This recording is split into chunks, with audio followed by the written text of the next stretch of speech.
It's Brian the Gamer Guy. And we're here again for another My Games collection. This will be part four. And we're just going to keep going through that old school game collection. Now, I'll take a minute to talk a little bit about the channel and stuff. So, yes, the sections that I want to also continue to do and grow, like this right here, the games collection, my thoughts on this game, my review of this game, you know, all those kinds of things. Like I said, I've kind of had to realize as long as I keep doing the Let's Plays and timestamp, it's going to slow me down. That's why it's probably been like 2 weeks, 3 weeks since I've done another one of these. So looking at the data and stuff, it shows me that timestamping, most of my stuff is not searched up in a search engine. The majority of it is just there on somebody's suggestion list, and then the second part of that is on the homepage at times. So I'm experimenting.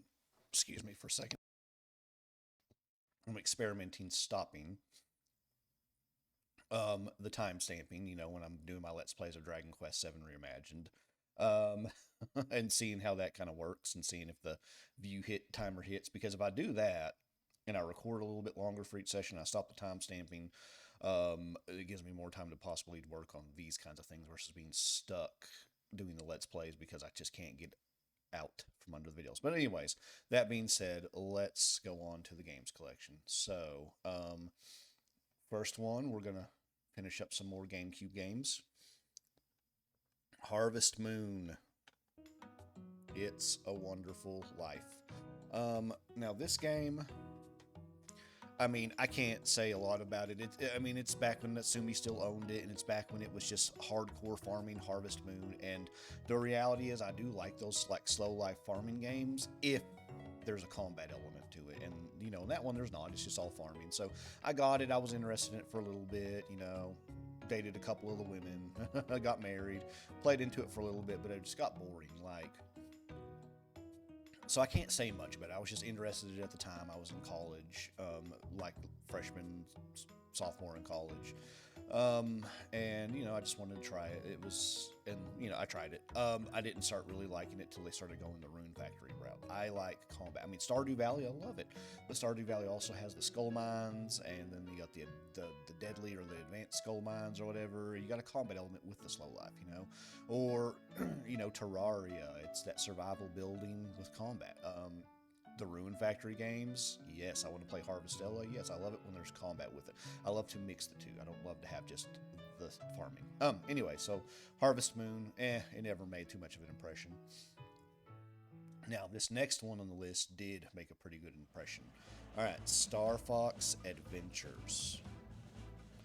And I'm just going to say, I really, really, really wish Nintendo would actually make a second one of these. I don't know if it sold well enough or did well enough or got the right reviews for them to try it. But it was cool. It mixed the flying elements of Star Fox from time to time with the Zelda elements, the adventure RPG elements of Zelda. So, it was a fantastic hybrid kind of game. I liked it.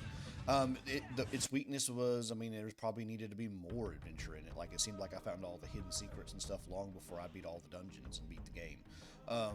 So they didn't spread them out as well, I don't think. It could have been just a bigger game, I thought. But other than that, I remember falling in love with it. And I was like, man, I love that I'm Star Fox, but I'm adventuring like Link. And I sat there and played this game and was really into it and, beat it. And, it was a time when I was actually living in my first house with a friend, and, good times. All right. So, next on this list, we are now going into the PlayStation 3. Again, just because it's just where I'm just grabbing at them and they're randomly in there. So, I don't know how to always pronounce it. Some people like to say Atelier, some people like to say Atelier. So, anyways, the Atelier Dusk Trilogy. So, this is Aisha. And I also have Eska and Logi. Let's get it back out there.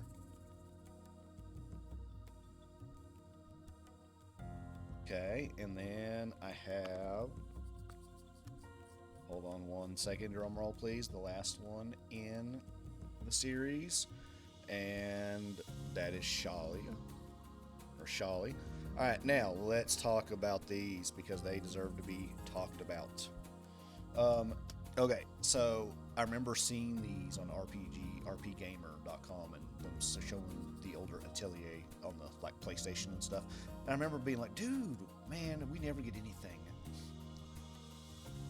And truth be told, we really didn't back in those days. We missed out on so many good games that it was not funny. And so I eventually was excited when Atelier Iris came out, and I got it and was immediately disappointed on the PlayStation 2. I was just disappointed. I was like, the RPG is not enough. The crafting is cool, but it could be better.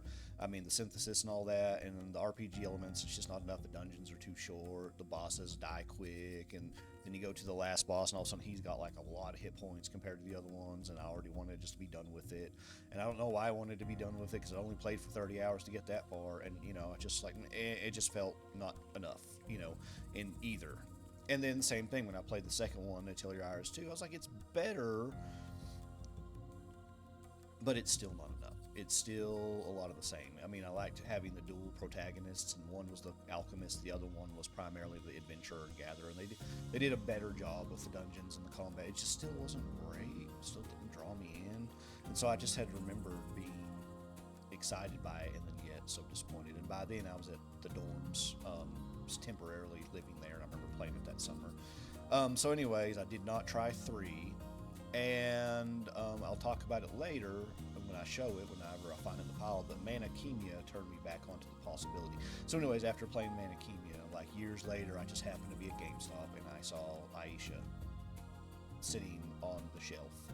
And I was like, dude, this looks kind of cool. And so I picked it up, and I was like, well, I might regret this, but I have birthday money, and might as well try it. I was always a gamer, and JRPGs were the thing, and especially on the PlayStation 3, they started kind of dropping off. That was the birth of the Compile Hearts Idea Factory garbage that we started getting. And most of the RPG started going over to the DS, and first person dungeon crawler started becoming popular. So traditional story-based JRPGs were kind of going by the wayside back then. We were losing Breath of Fire, Wild Arms. We were just losing all of them. They were coming to Suikoden. I mean, these companies were starting to come to the end with these, and you could tell it. And so when we got to PlayStation 3, it was just, they weren't doing them, and we were starving. So I picked it up, and, I immediately did fall in love with it. I loved the crafting system. That was great. They had made a lot of improvements to it. The time management system was annoying, but at the same time it was fun because it was not like this constant ticking away time management system like Lightning Returns. It was like it took turns, there was strategy to it. So I dug it, I dug it. I thought the story was fun. It wasn't save the world or anything. It was just, a cozy little slice of life adventure in a little region, and it does get to some save the world, but it was fun. The combat worked for me, and I was drawn in. The graphics looked good to me. I mean, I love that anime style, that cel shaded style. I fell in love, and so I did play the other 3. And it's funny because at this time, because I'm looking through my life, I was actually married, and I was living in our first house. I mean, I say was married, so anyways, and so I remember picking it up and just being in love with it for that summer, and then when Escudology came out, I picked it up and did the same thing. Unfortunately, I didn't get all the way through that one, and that one I should have. I don't know why I didn't, because I think it was even better. And then the same thing with Shalia. I liked them. Shalia, they took out the time system. I was like, sweet, I'm down. And that was even better. And they made the areas a little bit bigger to explore because they took out the time system. That was the better one, and I got even less far in that one. That was the one I probably should have played the most of.